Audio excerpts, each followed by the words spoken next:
नमस्कार दोस्तों, आप सबका हमारे YouTube चैनल में स्वागत है। आज हम लोग भाषा के विभिन्न रूप के बारे में जानेंगे।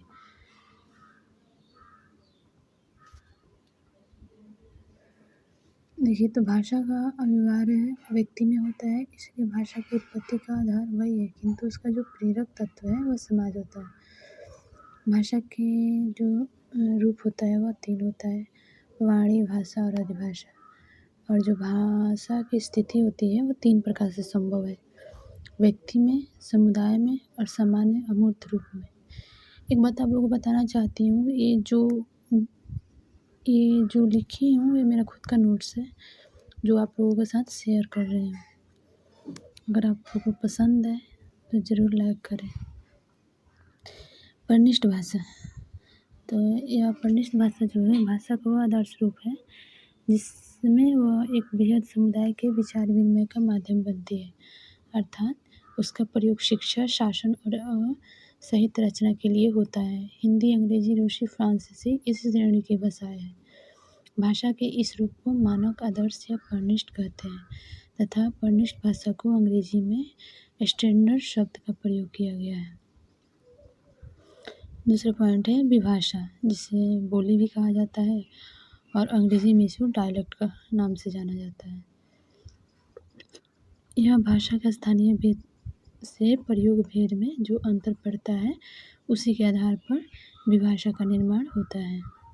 जैसे खड़ी बोली में जाता हूँ, ब्रजभाषा में जात हो, भोजपुरी में जात है, मगही में जा है। अब भाषा, जिसे स्लैंग भाषा के नाम से भी जाना जाता है, सामाजिक दृष्टि से कुछ ऐसी भाषा का प्रयोग होता है जो अरुचि लगे, जैसे अपभाषा कहलाता है।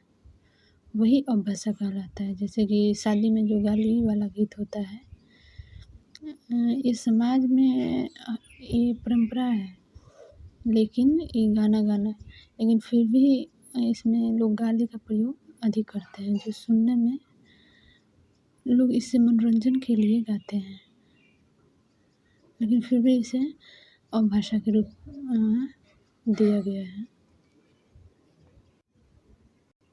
चौथा पॉइंट है विशिष्ट भाषा, जिसे व्यवसायिक भाषा के नाम से जाना जाता है। यह सामान्य रूप से व्यवसाय के कामों में प्रयोग होता है, जैसे लोहार, सुनार, दर्जी, डॉक्टर, वकील, अध्यापक, पुजारी। ये लोग जो होते हैं, इन लोग को अपने लैंग्वेज में अपने कोड कुछ अलग होता है। जैसे कि दर्जी का कुछ अलग भाषा होता है।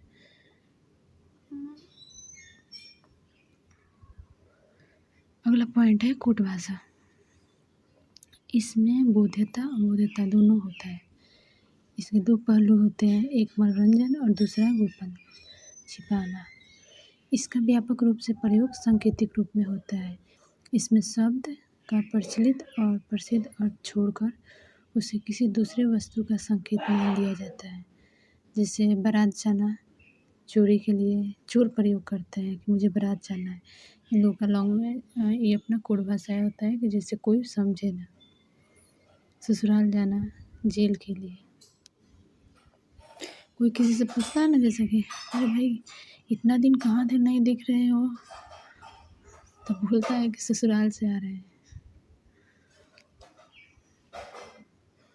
कृत्रिम भाषा, जो स्वाभाविक रूप से विकसित नहीं हुई हो, बल्कि जिसे गढ़कर बनाई गई हो। आज एक ही कृत्रिम भाषा जी रही है, जिसका नाम है एस्पेरांतो। इसमें साहित्य रचना संभव नहीं है तथा मातृभाषा और देश प्रेम के प्रति भाव भी कृत्रिम भाषा में व्यक्त नहीं कर सकते हैं।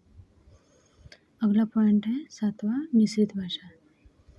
यह हल्के फुल्के व्यापारिक उद्देश्य की पूर्ति के लिए मिश्रित भाषा का उपयोग होता है।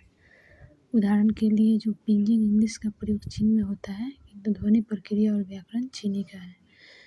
दूसरा उदाहरण है कि भूमध्य सागर के बंदरगाहों में जो सबरी नाम की एक भाषा का प्रयोग होता है, जिसका फ्रांसीसी, स्पेनी, ताओली, ग्रीक और अरबी का मिश्रण होता है। तो आज का ये टॉपिक था। और इसके अगले टॉपिक